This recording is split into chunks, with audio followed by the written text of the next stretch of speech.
Welcome back. In this video, we briefly describe a multi-value dependency and the association of this type of dependency with fourth normal form. First, we will see what is multi-value dependency. Multi value dependency ऐसी dependency है, for example अगर हमारे पास एक table है और उसमें 3 column है ए B C, और for each value of A हमारे पास मल्टीपल वैल्यू है बी की. Similarly for each value of A we have multiple value of C, and this B and C are independent to each other, then we can say कि हमारे पास यहाँ पर multi value dependency exist करती है.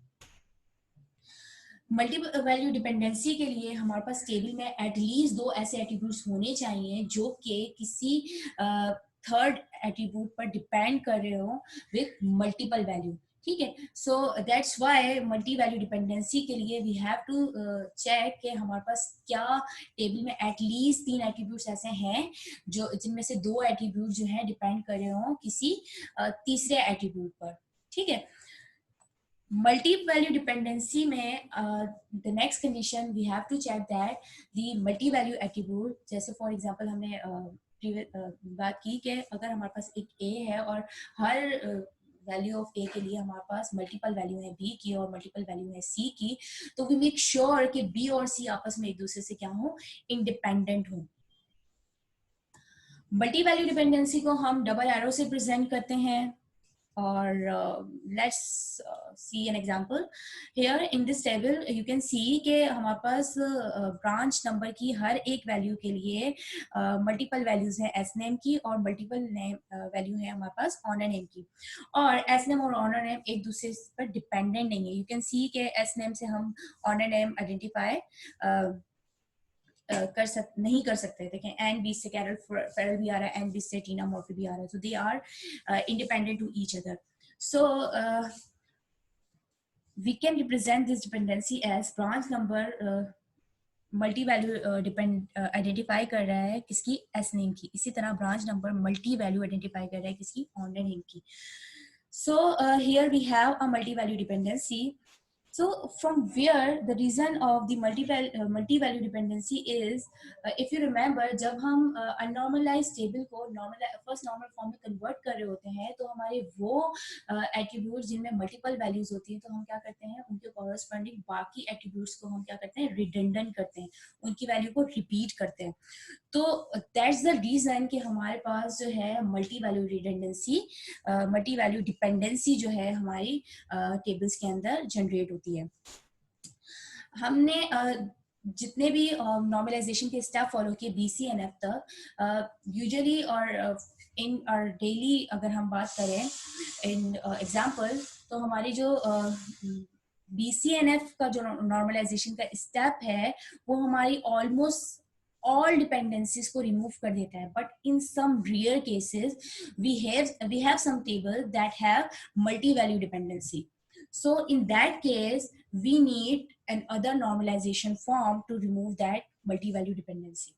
Okay, so possible existence हमारी multi value dependency की वो just first normalise form की वजह से ही है, जिसके अंदर हम क्या करते हैं, जो भी हमारे मल्टीपल वैल्यूज होती हैं एट्रीब्यूट्स की, उनको क्या करते हैं, एटॉमिक बनाने के लिए हम बाकी एट्रीब्यूट्स की वैल्यू को रिडंडेंट कर रहे होते हैं.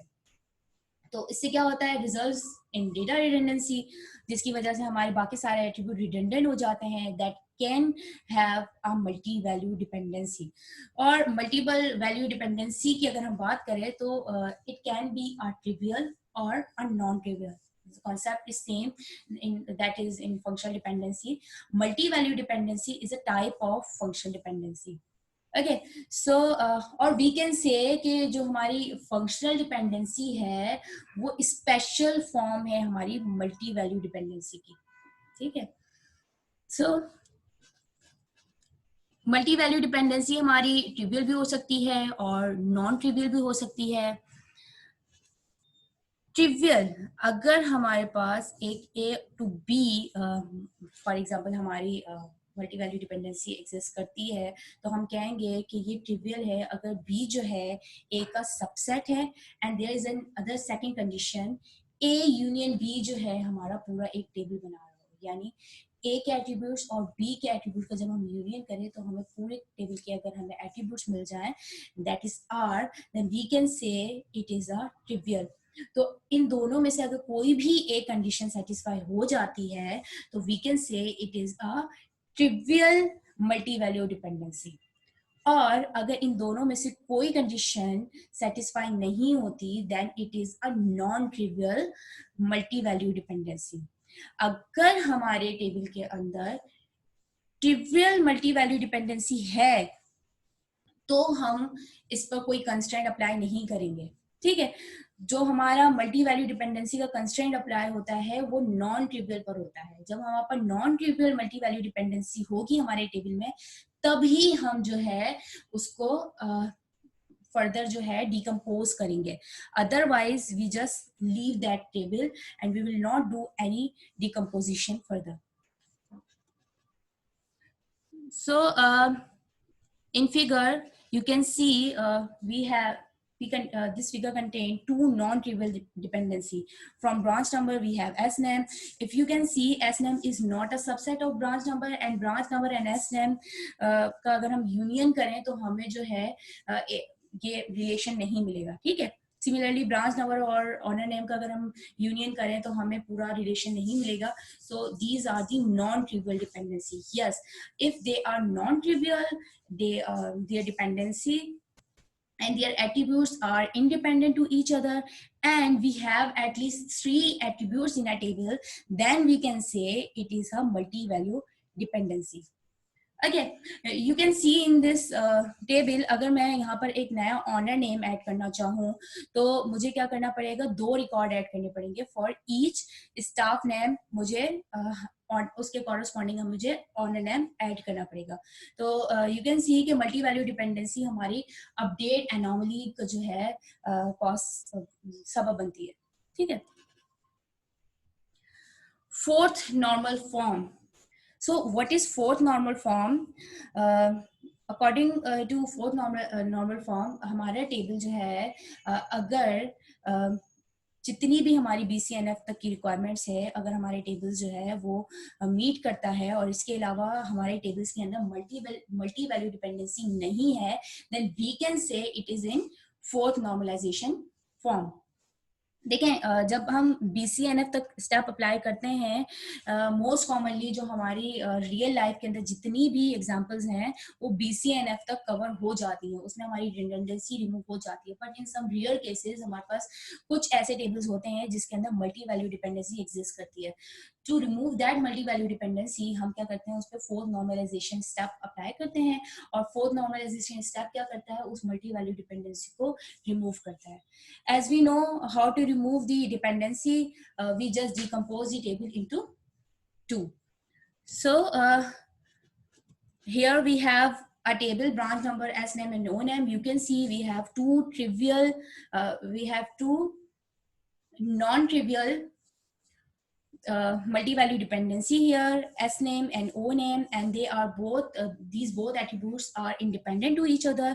So what we will do, we just decompose into 2 further tables. But now you can see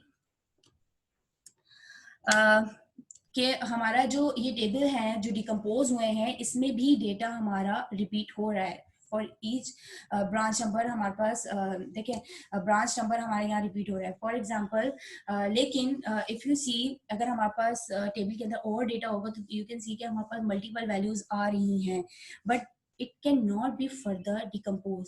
Y? क्योंकि हमारा यहाँ पे जो मल्टी वैल्यू डिपेंडेंसी की जो कंडीशन थी कि हमारे पास एटलीस्ट जो है 3 एट्रीब्यूट्स होने चाहिए, तो वो यहाँ पे फुलफिल नहीं हो रही। एंड यू कैन सी कि ब्रांच नंबर और एस नेम का अगर हम यूनियन करें तो हमें क्या मिल जाएगा, पूरा एक रिलेशन मिल जाएगा। अब हमारे पास क्या है, ओरिजिनल रिलेशन से हमने 2 टेबल्स 2 रिलेशंस बना लिए हैं, R1 जिसमें हमारे पास ब्रांच नंबर और एस नेम है, और R2 जिसमें हमारे पास ब्रांच नंबर और ऑनर नेम है। So these are the 2 table. So fourth normalization form में हम क्या करते हैं, हम मल्टी वैल्यू डिपेंडेंसीज को रिमूव करते हैं। मल्टी वैल्यू डिपेंडेंसी क्या है, अगर हमारे पास कोई ऐसा एट्रीब्यूट है और उस जिसकी हर एक वैल्यू के लिए हमारे पास कोई मल्टीपल वैल्यू हो किसी दूसरे एट्रीब्यूट में, और देयर इज अनदर एट्रीब्यूट, ऐसे दो एट्रीब्यूट एग्जिस्ट करें जो कि मल्टीपल वैल्यू रखते हो किसी एक एट्रीब्यूट के लिए, और वो दोनों आपस में इंडिपेंडेंट हो, तो हम can say that there is a multi value dependency. So properties of decomposition we will discuss in our next lecture.